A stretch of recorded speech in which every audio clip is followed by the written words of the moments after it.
Hey babe, where are you right now? Oh, hey babe. I'm at work, as usual. Why do you ask? Just making sure. It's funny. I've been hearing some interesting things around town lately. What do you mean? Well, it seems that someone has been spending quite a bit of money at a certain house on Maple Street. A beautiful house, I've been told. White picket fence, a red door, and a charming little garden out front. I have no idea what you're talking about, Sarah. I've been at work, like I said. Oh, David, you're such a terrible liar. I could practically hear the tremble in your voice. That house is just not any house, is it? It's your little secret hideaway, isn't it?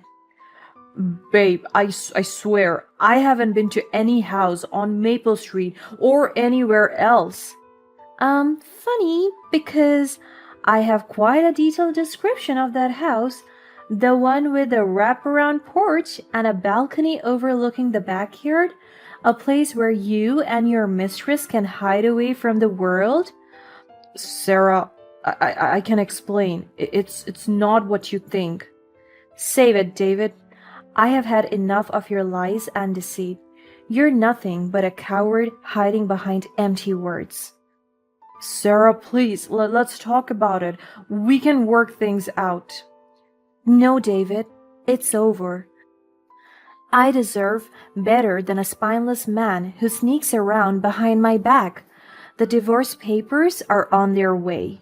Wait, Goodbye. My name is Sarah, a 32-year-old woman living in a bustling city. I have built a successful career as a marketing executive, and I was well known in the industry for my innovative ideas and dedication. Alongside my busy professional life, I shared a loving home with my husband David, who was a charming and supportive architect. We had been married for 5 years, and throughout our relationship, we had always been each other's biggest cheerleaders. Despite the demands of our careers, we prioritized our relationship and nurtured a strong bond. We believed in open communication and trust, which formed the foundation of our love. I really thought that I would stay with David for the rest of my life. For the longest time, I couldn't imagine spending my days with anybody else. However, life always has a way of testing even the strongest connections, and one day everything changed. To be honest, it happened very innocently. I was using David's laptop because mine had previously broken down. I stumbled upon an open email that left me shocked and bewildered. The email was sent from a very familiar address, and as I clicked on it, I immediately remembered whose it was.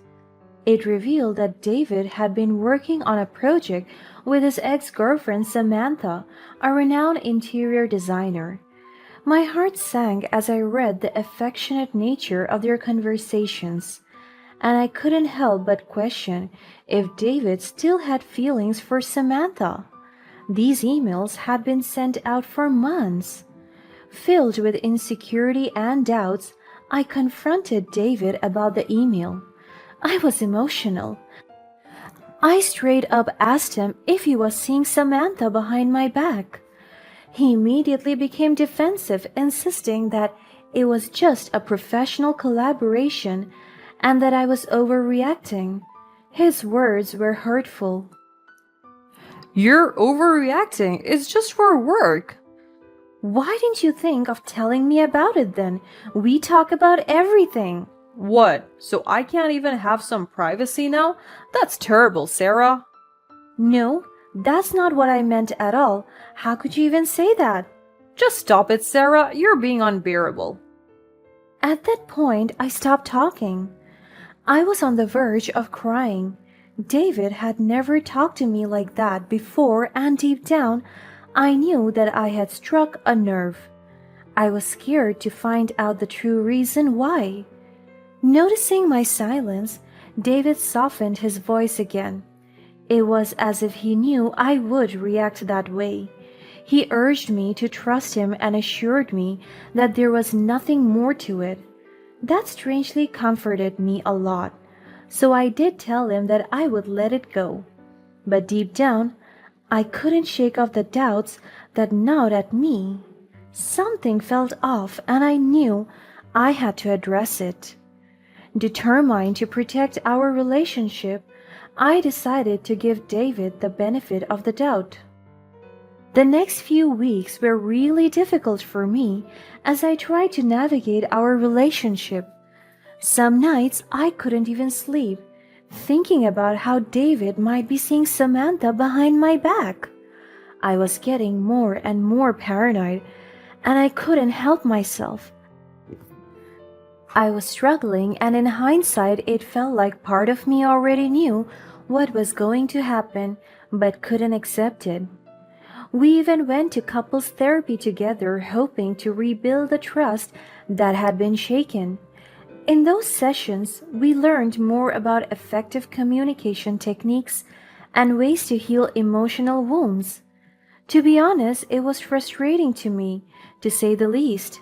I had always thought we had made that clear with each other, and yet David still managed to mess it up.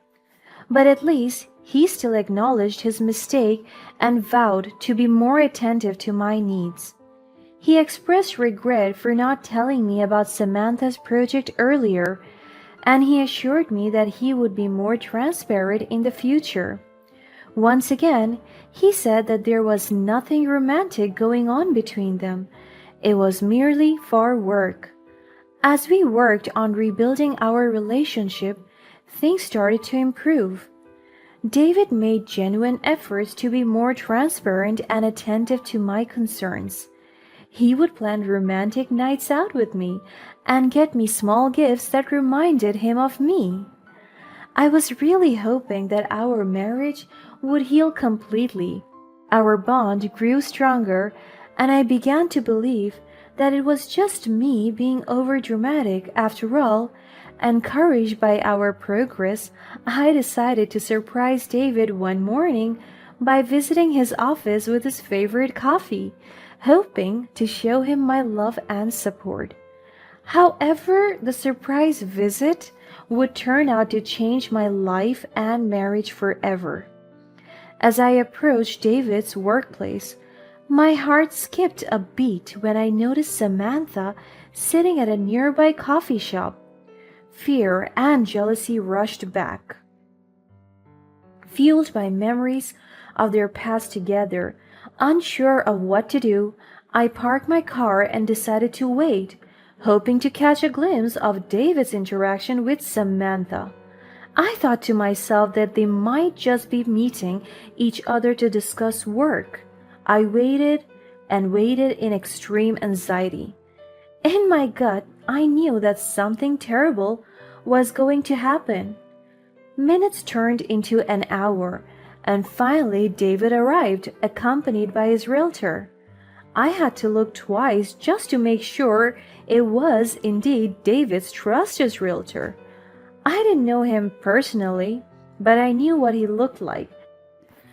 After all, I worked in marketing, and I was supposed to be good at remembering people. Confusion washed over me. Why was this realtor involved? Was David trying to buy a new house? And what was Samantha doing here? My mind raced with unanswered questions. Just a few minutes in, David and Samantha got up from their seats as they followed the realtor outside. All three of them went in David's car as if to go somewhere together. Driven by a desperate need to uncover the truth, I decided to follow them discreetly. I trailed their car until we reached the outskirts of town, where new residential areas were being built. Then David and Samantha went inside a house together with the realtor, and they were looking around in there for almost an hour. I parked my car outside and patiently waited. The chance has come for me to figure out once and for all if David was cheating on me. David and Samantha eventually left, leaving the realtor alone to clean up everything. I mastered the courage to approach the realtor, my heart pounding with anticipation.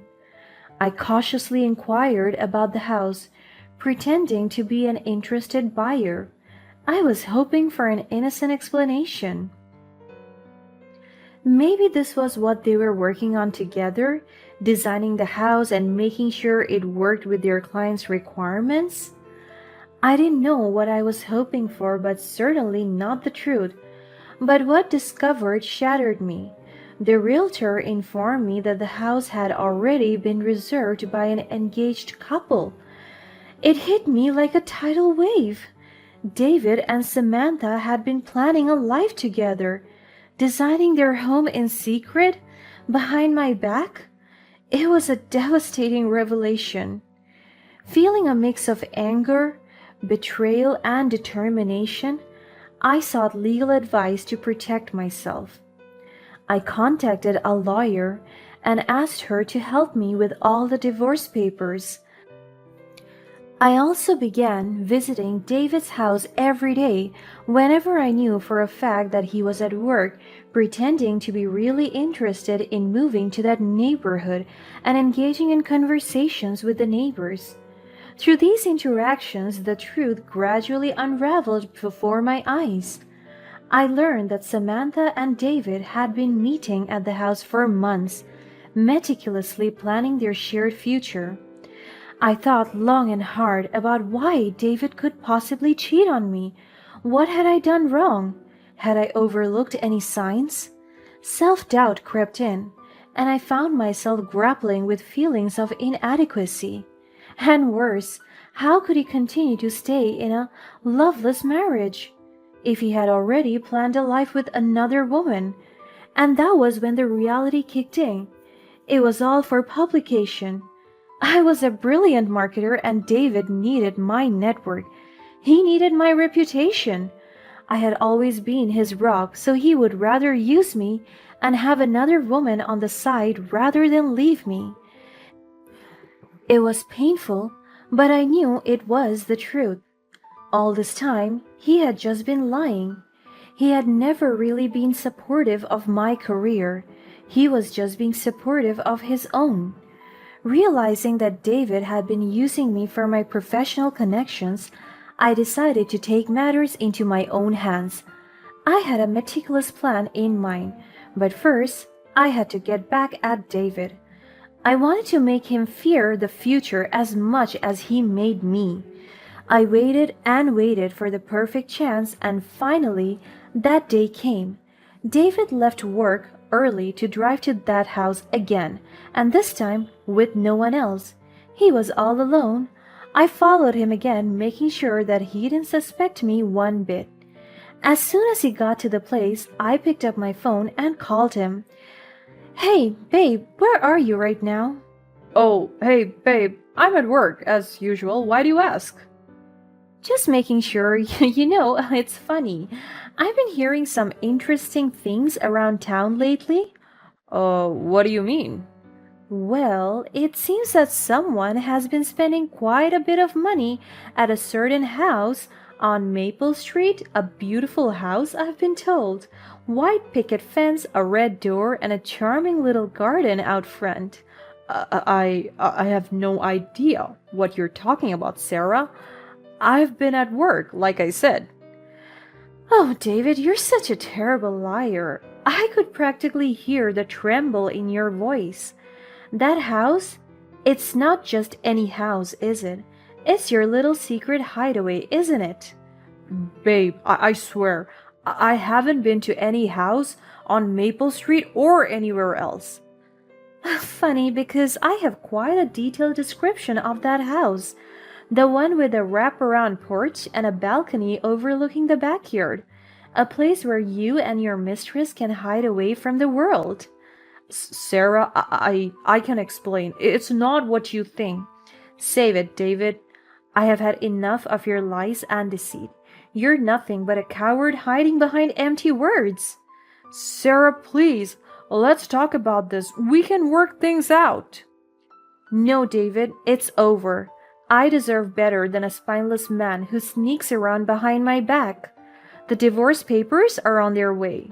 Wait, Goodbye.